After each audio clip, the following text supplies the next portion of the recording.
How to make him think about you all the time. Share your deepest longings and desires. When you're with a man, be open and share your desires. Many people have similar longings, and sharing them can strengthen your bond. This can activate his instinct to fulfill your desires, deepening your connection. Create fun memories together. People fall in love when they remember good times shared. Make your dates special and fun to create lasting memories. For example, an unexpected nighttime motorbike ride on Oahu with Angie became a memorable adventure we still laugh about. Listen deeply to him. People want to feel understood.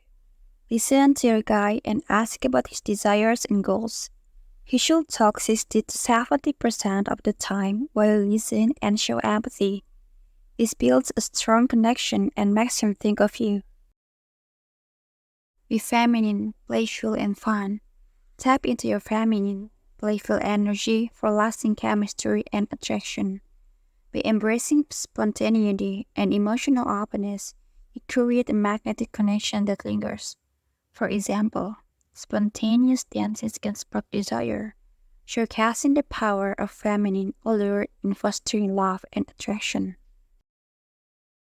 Let him initiate. To create a masculine-feminine polarity, let him initiate by not constantly reaching out first, planning dates, or physically initiating. You allow him to take the masculine role. This shift makes him think about how to initiate, leading to planning and some healthy anxiety, which indicates his investment in the relationship.